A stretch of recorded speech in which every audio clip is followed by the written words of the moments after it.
Hey guys, good morning. Well, it's still morning where I am. I am going to have a go at the 21 tarot questions tag that is going around at the moment. Well, I have been intrigued. I've been watching other people's videos and VRs to this, of course. And, well, I have a bit of an extraneous collection. So maybe some things will be really familiar to lots of people, other things maybe less so. So let's just dive in, okay? The first prompt is the deck that they will have to pry from my cold dead hands. I I don't really look at things that way, and I'm really fond of most of my collection. So I think this would really go for any of them in a way. But if I had to choose like the thing that I actually have the most of a visceral connection with that I got, it would be this one, I think still. It is the Enchanted Tarot, and it is my trimmed copy of this. I bought this last year and took all the huge borders off and edged it and so on. And I have used it last year all summer. At the moment it is in order because I just did reordering, and these are a couple of cups cards, as you can see. Because I felt it needed a bit of a reset. I also needed to look at it again. And yes, I still think that I'm, as I am myself, I make these, I make all the textile bits that you see here. I am very much a fabric kind of a person. And this goes right under my skin somehow. And I don't even know how to. I know it's one of the very few really safe things that I shared. It is one of the very few really safe things that I shared with my mum. Actually, weirdly, one of my favorite cards would be this one, the Ace of Wands. It's a Rider-Waite. Basically, only there are differences. There are some kind of, divergences from the classical Rider-Waite approach. And, I will be talking about Rider-Waite a couple of times because I did not grow up with Rider-Waite in the slightest. So this is probably, the Enchanted Tarot is probably as close as I will get to a Rider-Waite, actually. The number 2 question, okay, the Guilty Pleasure deck. That will be this one, I think. It comes from America, from our friend Danny Mystic, who has a YouTube channel. And I just fell for this hook, line, and sinker, This is my kind of art style. I'm European myself. I live in the Netherlands, but I grew up in France in parts of, early parts of my life. I lived in Switzerland and in the south of Spain as well. So a lot of this kind of art style is just right up my alley. And funnily enough, there's quite some art in here as well that is Dutch in origin. The etchings and all those, are really from Flanders or, what is now Belgium or the Netherlands. So there's like a visceral connection to this kind of artwork for me.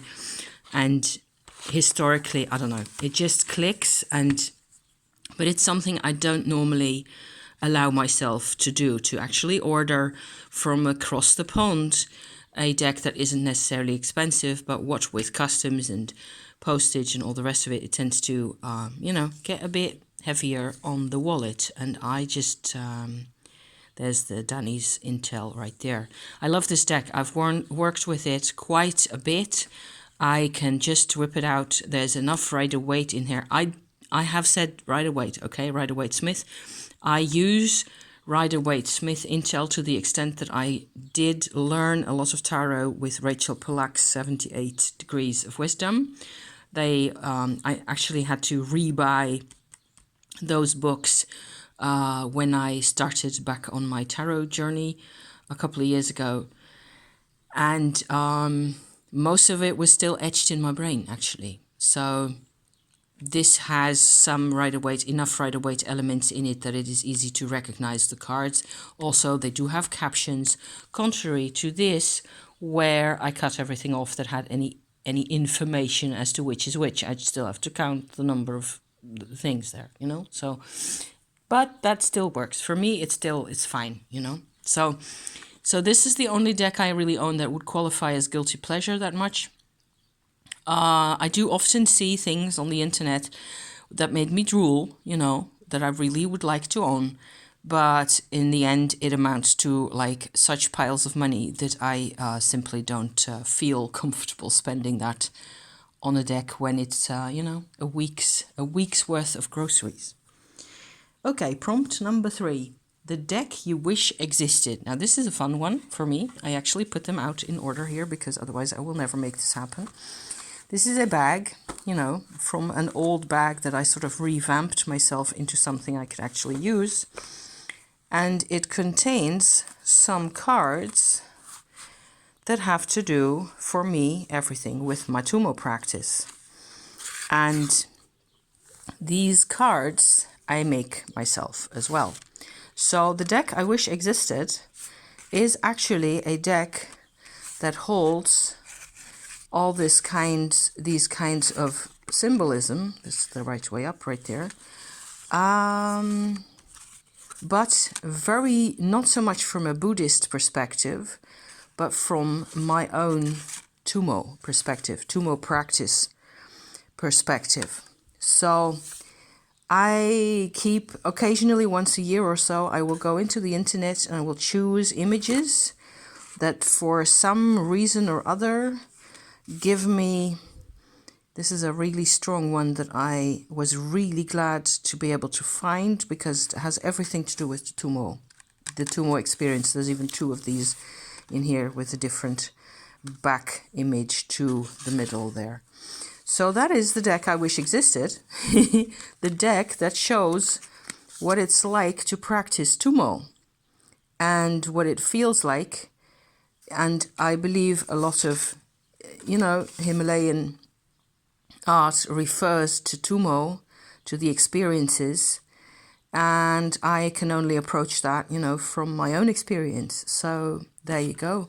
And I enjoy this quite a lot. I tend to just get it out, not as an oracle or any of it. I will use these as meditation cards, as in a similar way as the, you know, similar cards are used in the Himalayas as well, as initiation cards where they show you them or they give you them when you're in a particular stage of your practice.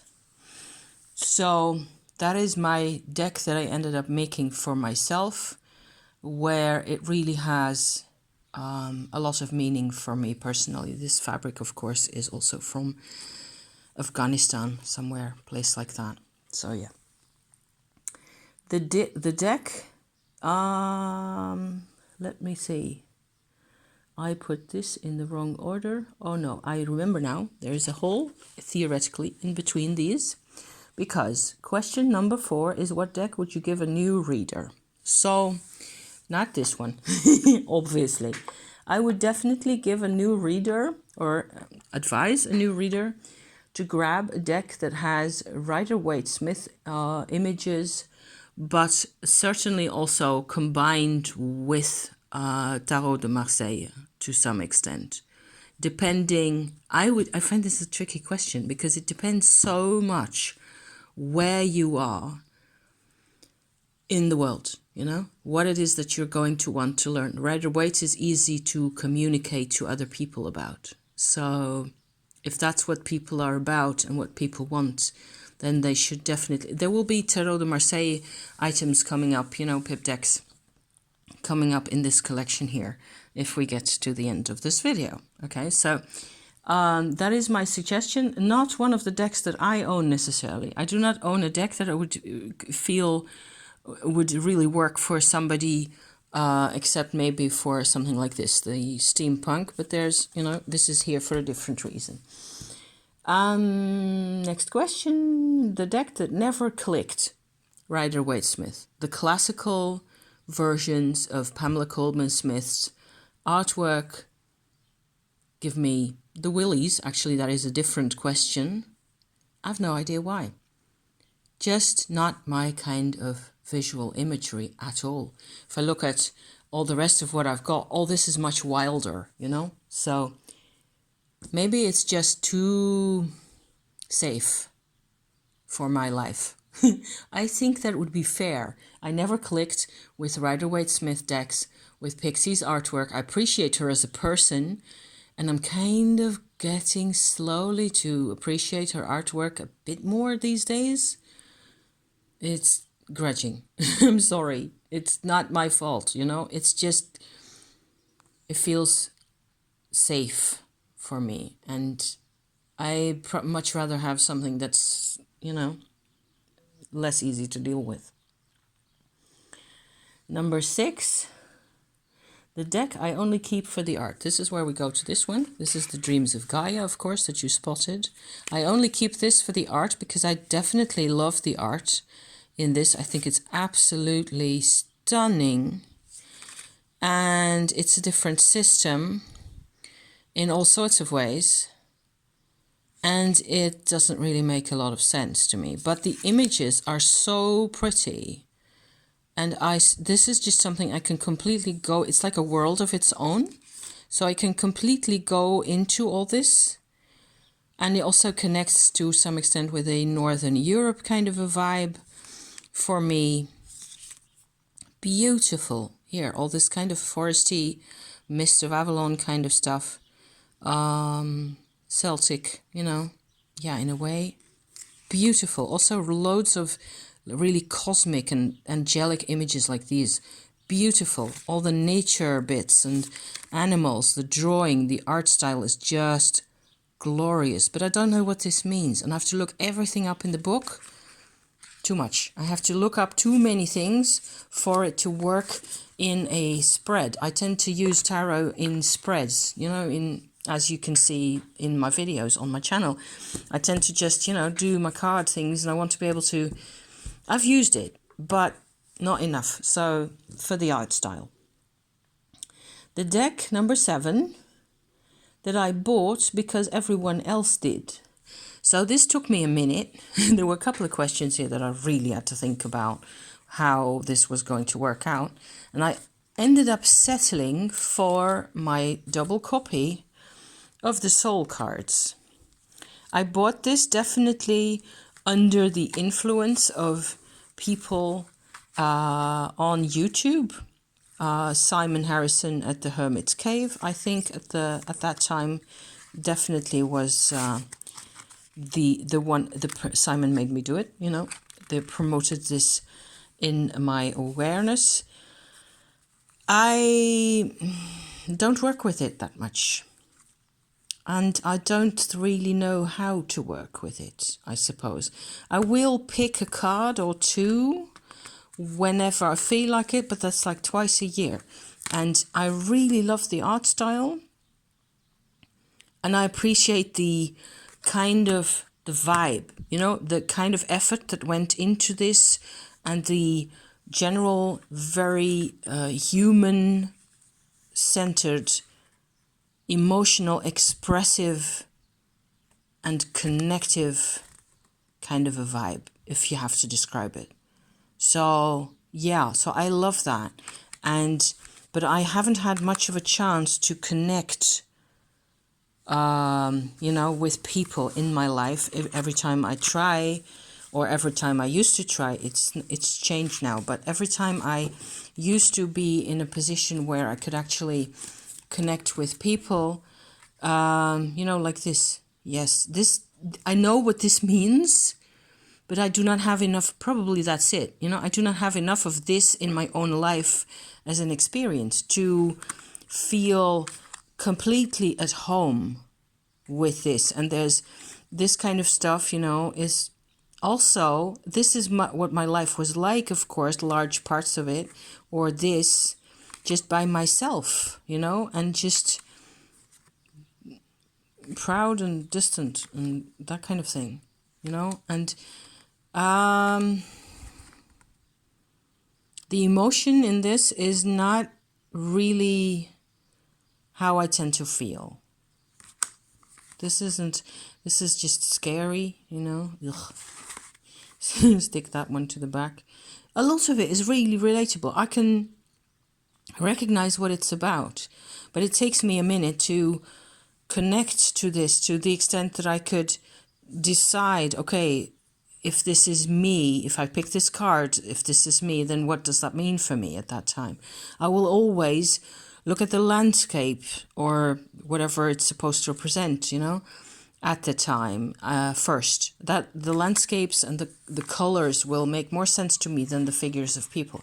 It's not so easy to be talking about, but I'm also trying to get these to go back in a pile like that.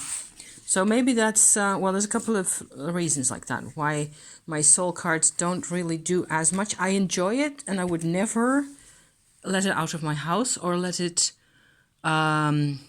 give them away. I wouldn't want that to happen, for sure. It's I appreciate those cards way too much, but it's kind of a difficult it's a bit of a confrontation to be working with, you know, because I feel like I lack certain qualities, I suppose.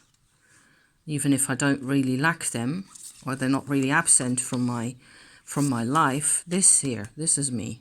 Oh God, yeah. Okay, so maybe you know what I mean. Onwards. The cards or deck that goes over your head or baffles you.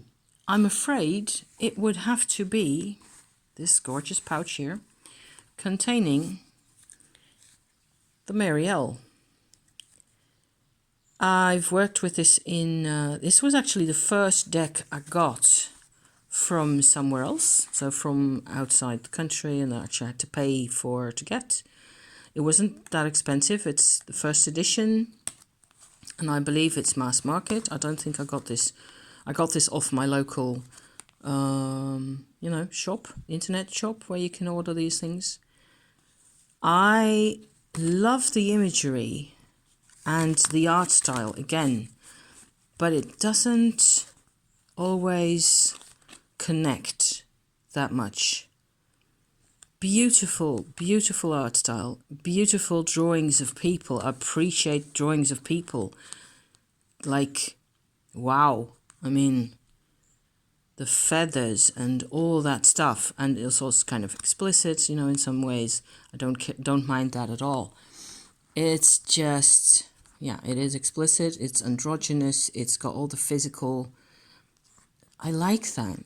But I haven't worked with it in years now, and I don't really know why. It's like, it is very mystical, mysterious. It's got lots of layers with Kabbalah and meanings and interpretations, and it doesn't really always make sense to me in my daily life, I suppose. I need something simpler in my daily life to work with that I can actually sort of program, you know. So that's what I've been doing. I've used, instead of guidebooks for a long time, I basically have used astrological meanings for the cards. So if I get an 8 of discs, what I go to is the astrological meaning behind this particular card, being the sun in Virgo, the earth sign Virgo. And then it doesn't matter anymore if I have this image or the same in a, in a TDM style. That's the 9 right there. It doesn't really matter. So that's how I worked with tarot for a very long time. I just used the astrological references all the time. Number 9 question is, which deck surprised me? And I have 2 there. The Circle of Life, this one, that I tend to actually use occasionally when I feel that I want that, for inner child work. This is a bit difficult to make out where the head is. Oh, there's the head of the person. And here is a Knight of Coins, like so. I still have to look at the cards. I've got this late last year, I think. A lot of nature, a lot of very whimsical kinds of imagery. It's also very Italian somehow. It's this surprised me because of the inner child dimension that I could have with this. There's a wildness to this that just makes sense to me. And I love that. I made this also, hand spun yarn and crochet and so on and so forth. The Nine of Swords. Very emotionally relatable for me. This particular deck, very surprising. I would never have thought that it would work out that way. The other one in this category for me that surprised me is this one, the Voyager Tarot. That's upside down, sorry about that. So I have shown this a couple of times already where I had to, do things to the deck in order to do something, make the images possible to work with for myself. This is the Ace of Crystals right there. I'm growing more and more fond of this. Also because I discovered a sort of a vintagey 70s and 80s magazine photograph vibe in this that allows me to, that's the death card right there, that allows me to really connect. The only other deck that I have that I connect to as strongly as this one, which is a total surprise, is actually the number one, the Enchanted Tarot. And but this is different. This is actually more passive in the sense that I have done my share of photography, I still do, but not in this way, and I've never been a collage artist that much. But this surprises me every day with how, every time I use it, that is, how fairly easy I find this to use now that I did do the thing with the ochre ink over the top of the images so that it's more homogeneous to look at. It's not sharp anymore. It doesn't have any sharp edges to the images. The colors are kind of slightly in each other's. That works a charm on this. Really beautiful. Also, it is in a tin like that, because that is an American tin, even though it says London there from a Cars movie. It's just, I needed a place to put this that was not a bag for once. Next question. We're going to be here forever, 23 minutes. I'm sorry, guys, this is going to take a while. The collectible. Okay, I do have a collectible deck. Haha, yes. This one, the Tarot Cabalistico. It was actually, I bought this in a sale in a shop that was closing down their metaphysical department. And the same goes for a couple of other decks that I've got here, like my Thoth, for example. And this is, it turns out that this is on eBay for up to $100, $300 or something.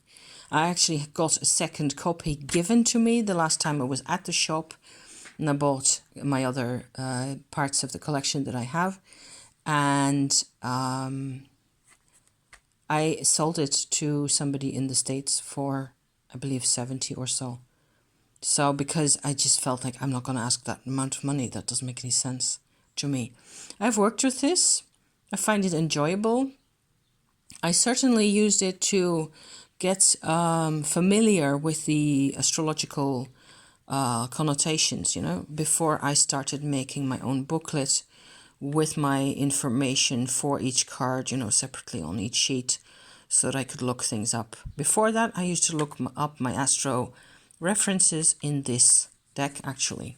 So, but it's a collectible, and since knowing that, I actually haven't used it that much, but also because it simply have too many others. Favorite gilded deck? I only have one gilded deck, and it is the Marielle. So, no comparison. I have no way of knowing there's probably loads of decks out there that have a better type of gilding than that one.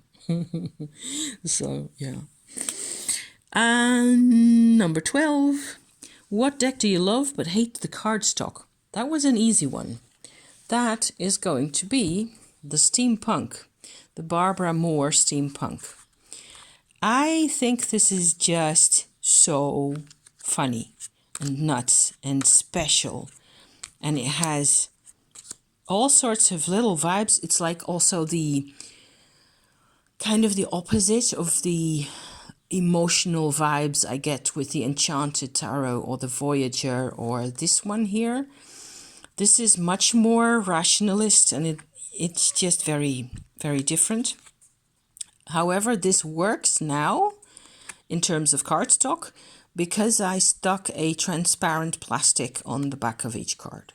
So they're twice the thickness that they had, because this was just, it was cutouts from a magazine. It was terrible, Barbara Moore's Steampunk. And I think it's still a crying shame, because it's a glorious, the images are glorious. They were made special for this, and they have got so much nice detail and nice colors and nice effects and everything. And it would be totally worth reprinting on something decent. You know, something halfway decent would be just a really good idea. But, you know, like this, it actually will work. I edged it in blue a couple of years ago, and you can still see bits of plastic sticking out here and there, even though I've been through it 5 times or so to get rid of those. These are the backs, you know, get rid of those. It's useless, completely useless. Here's the Ace of Cups and that. I love the aesthetic. I love the steampunk aesthetic. I think it's funny and different and kind of liminal, and I enjoy that stuff.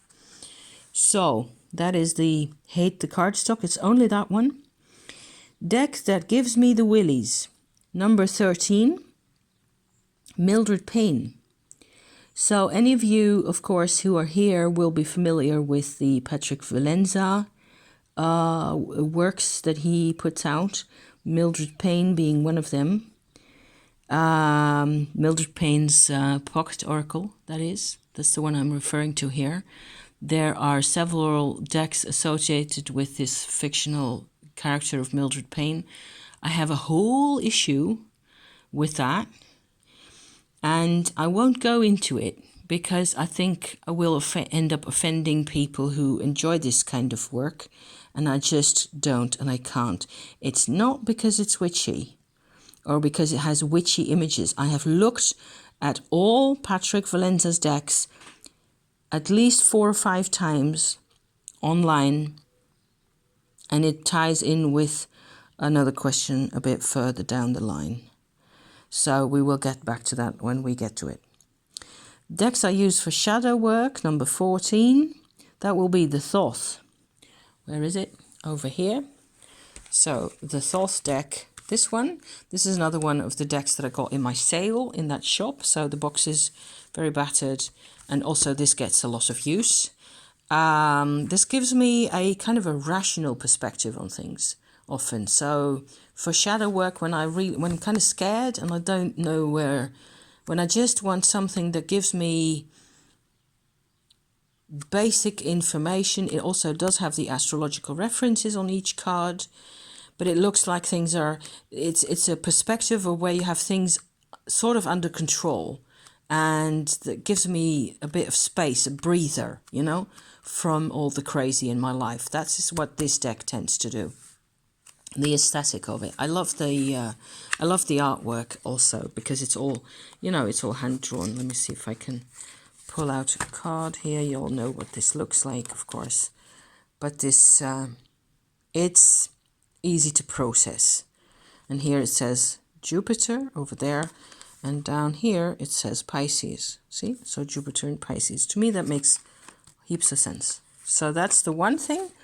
And the other thing I use for shadow work will often be this one, the Ghost Tarot. This is a Los Scarabeo deck, fairly cheap, affordable, I should say, easy to use, Rider-Waite clone. Also, it doesn't really Okay, that's one of those cards that don't really communicate that much. I like this for shadow work. There's another Nine of Swords, what you're doing at the moment. What I like, this is a good example, is that there are characters here in your classical Rider-Waite scene that are shown that are not living human beings at the time that you are looking at the scene. So that is why I think some of this is upside down for some reason. I don't, the court cards or these, look a bit more stilted. This is a fool here, of course. No, it's not a fool, it's 2 pence. Sorry about that. There's like, it is as if you should be looking at justice, for example, as a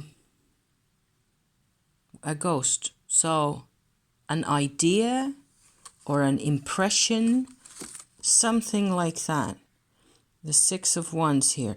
Especially the scenes that have several people in them can sort of show you the difference in... This is a good example.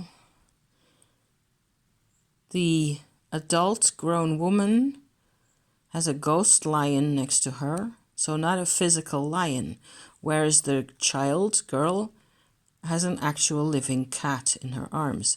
There's different stages, and it encapsulates, as it were, your people that you used to know. So that's kind of the challenge and how I use this also for shadow parts, as it were. It's a bit of a mental exercise. And it doesn't get a lot of use, not the whole time. I still enjoy this deck sometimes, more in the winter, I think. Not at the moment, when it's approaching summer, I don't really enjoy this as much. So that is that one. Trying to do this with dwindling battery here. A deck I would love in theory, but not in practice. So I put down Marielle first, and then changed my mind to this. This is the Daughters of the Moon, a round deck that I absolutely love. Everything about this, it is really different. It's also a Dutch edition, and I also got this from my sale at the shop in question. That's the Ace of Pence right there. I end up not using it as much as I would like, because I feel similar to the soul cards, actually, quite a bit, that it is much more of a deck that assumes that you're in a community more than I actually am. So there's this whole community vibe that doesn't really always compute for me. Some decks are too isolationist, like this one, and some decks are too communal, and then I don't know what to do with the vibes either. So that's what ends up happening. I do love this, and I do keep this on my table, and I occasionally pull like a card, one card or so, to as a like an oracle card. It's a very different system from your regular, your basic divisions of things. Number 16, deck you would never use for anybody else. This one, Erotic Tarot, a recent acquisition of mine that we enjoy in this household, but does not leave the house, of course. I'm not showing you any cards because I don't know what's going to come out, so no. 17, a cards deck that you would never use for yourself. Any Rider-Waite, really, I'm afraid. Doesn't compute. Number 18, cards deck that you never brought yourself, that you never could bring yourself to buy. Deviant Moon Tarot. I enjoy Patrick Valenza's artwork to the extent that I cannot really deal with his faces and his eyes. The expressions on his faces are not up my alley. I can't just, no, never. I've looked at them a dozen times and it just doesn't work. So I've got two more that actually combine to be the same deck. So instead of having 2 decks for 1 question, I have 2 questions for 1 deck, your favorite pip deck, as well as the deck that slaps you with the truth, and it will be this one, my Visconti Sforza, Mary Packard edition, also trimmed and so on. This is a harsh deck. In my experience, the funny thing is I brought this one out to compare it with, which is what gets my nearly daily use, actually. The Tarot Gerger, which is a Besançon tarot. So quite similar in many ways to this. This is harsher. This comes out with answers that I feel are like, do you mind?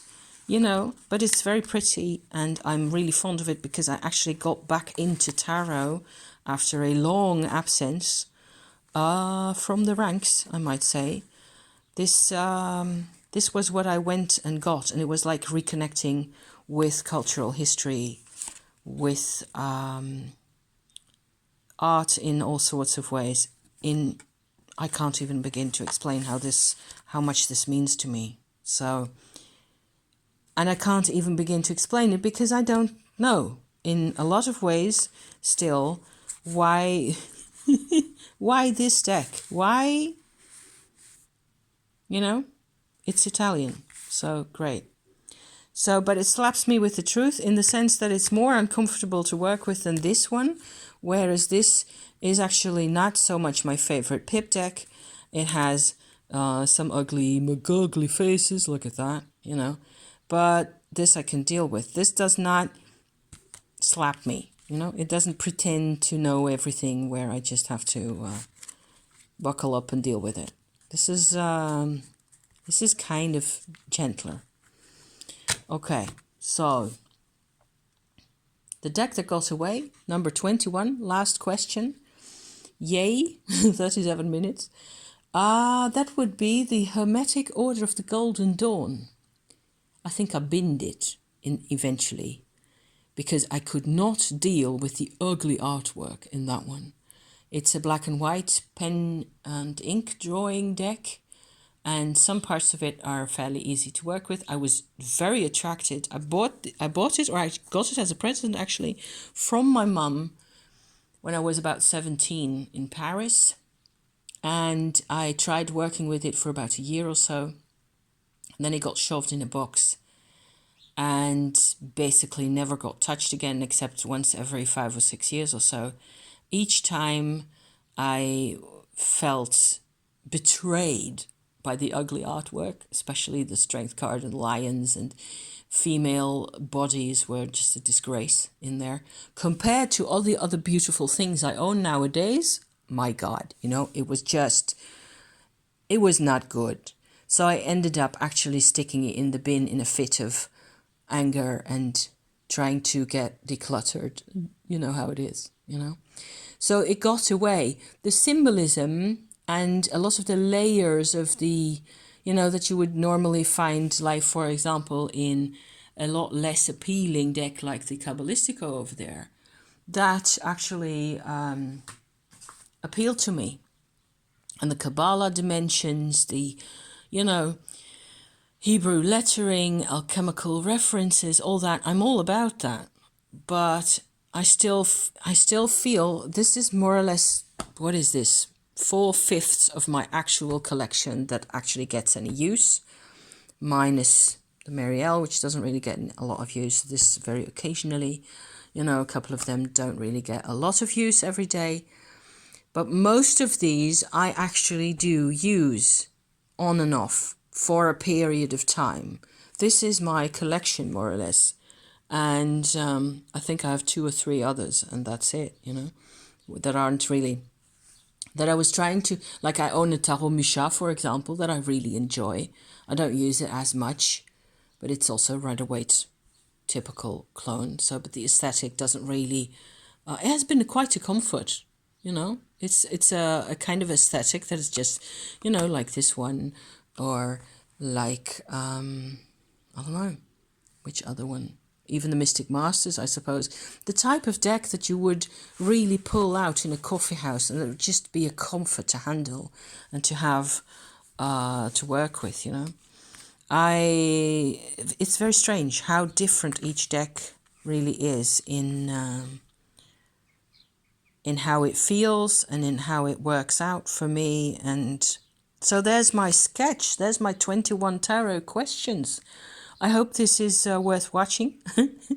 And on the internet she goes. Thank you for watching, you folks, and see you next time. Okay, bye for now.